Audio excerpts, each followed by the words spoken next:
Previously, in the anime, Kelvin was reincarnated to another world by the goddess Melfina after he proposed his love to her. The goddess herself became Kelvin's companion in another world. And there he had the rarest ability of the summoner, so he tried to hide it to avoid getting into trouble, and slowly he makes a party for himself with his summoning skills. After that, Kelvin even saves a slave half-elf from slavery, but then, Kelvin heard from Leo about a demon lair. So Kelvin gets there to investigate the lair and finds the demon princess there all sealed up. And only a human can break her seal, so an archdemon was planning to consume Kelvin to gain his ability to free the demon princess and consume her as well to become the demon king. So Kelvin and his party gets into a fight with Victor, and he quickly made a smokescreen for hidden attacks, but Kelvin and Gerard sensed his every move and repelled Victor's every attack. But Victor had a hard armor, so the blade attack had no effect on him. So Kelvin ditched physical attacks and brought Clotho out to absorb Victor's magic from him. Then Kelvin used a restriction spell, but it didn't took long to break it off, but Victor was all alone against 4 opponents, so he had to unleash his full power. But Kelvin and his party got late to stop his transformation, but even so, Kelvin and his party unified their attack to beat Victor, but in that moment, Kelvin noticed their attack could have injured the demon princess and Victor saved her and took the attack on himself. So Victor reveals he was the caretaker of the Princess Sarah. A few hundred years ago, Demon King Gustav had hidden his daughter from the outside world for her safety. She was alone, and Sarah even lost her father in the war. And Victor got orders from Gustav to sit out of war to keep Sarah safe, as Gustav sealed his own daughter away, and only a human could break the seal because they are weak compared to other species. And even if Hero discovered her, her life won't be in danger. But now Victor can't stay by her side. So he requests Kelvin to let her join his party and asked her to keep her safe because he observed he's a kind person who's trusted by his partners. Kelvin offers to Victor to join him, but he declined because he only had one master whom he swore his loyalty to, and besides it's already too late. So Kelvin fulfilled Victor's wish and unsealed Sarah from her seal. With her, he gets out and gives the proof to Ward that he took out the demon. But Ward was suspicious of the girl on his back, so Kelvin makes up that she was possessed by the demon when he saved her, so he got out of that situation. Sarah was still in a state where she couldn't think of what she should do, but everyone gave her the support and took her back to the town. It was her first time in the outside world, so she was quite excited to explore, but after this, Leo promoted Kelvin to an A-rank adventurer as they came to the conclusion that the demon he defeated was likely an A-rank demon, so at the inn, Ange organized a big party for Kelvin at the inn. And when everyone passes out after partying hard, but Sarah was still remembering her father and Victor. So Kelvin remembers he had collected few ornaments of Victor's armor from him, and thanks to his A-rank blacksmithing skill he made a weapon out of it for Sarah to keep it as a keepsake of Victor. As for Gerard, Kelvin made a new sword for him, but with all the hard work he was exhausted and wanted something to eat. And suddenly he remembers he didn't have the main and the most delicious food of the Asian cuisine, the rice, so he took permission from Leo to visit Torridge. It borders the ocean and said to have plants similar to rice, so he prepared everything to have his hands on rice, but before this, Melfina took off because she wanted to possess her avatar so that Kelvin could summon her since she's a god. But some bandits called Black Winds stopped them to get all the girls to sell them at slave market. Apparently, a B-rank adventurer from Trison was backing them up, so the bandits were going wild. So Sarah alone kicked all of their butts. After that, they entered Taraj and handed them all to the adventurers' guilds.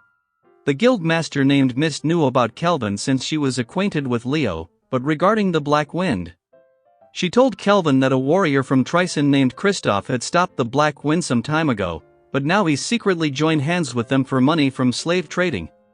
And because he was regarded as a national hero for stopping Black Wind, they can't raise any acquisition on him or it could become an international matter with Trison.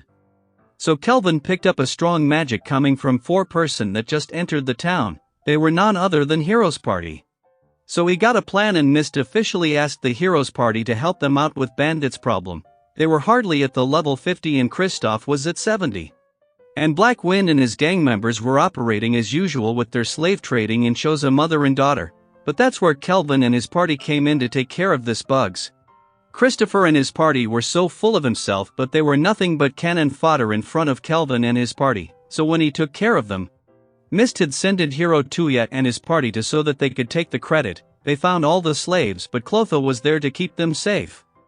But Tuya thought it was here to harm them, but Ruka stopped them and told them the slime was with the adventurer party who saved them.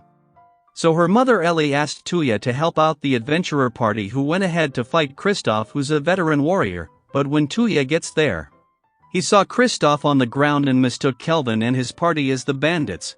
So Kelvin goes along with their imagination because it was going just as he planned. The heroes were ready to fight right then and there, but Kelvin challenged them to fight alone, 1 versus 4.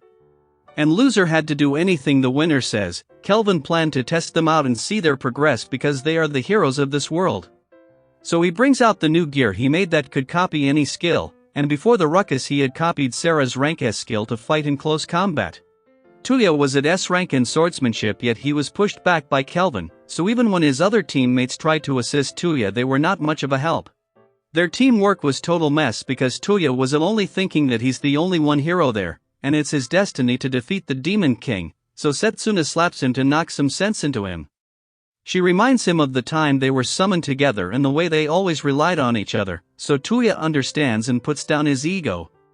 After that they started to attack in harmony and pushed Kelvin to the point he was forced to use to blast around the area. He admired their quick improvement.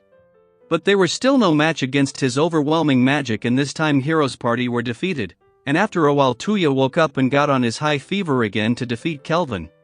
So Kelvin apologized for toying with him. Tuya caught on that in their whole fight Kelvin was trying to teach them about teamwork and fighting with full potential.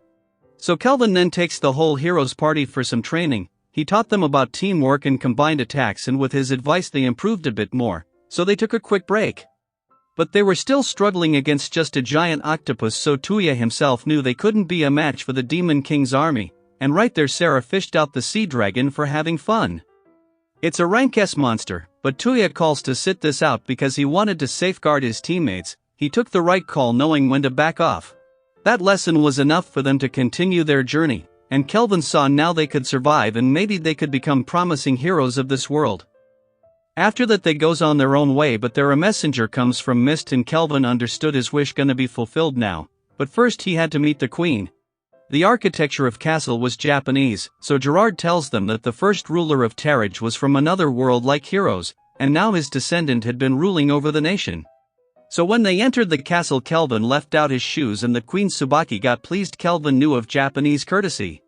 She thanked Kelvin and his party for solving the Black Wind Bandits problem, so she wanted to fulfill Kelvin's one wish, so Kelvin asked for the rights to purchase rice.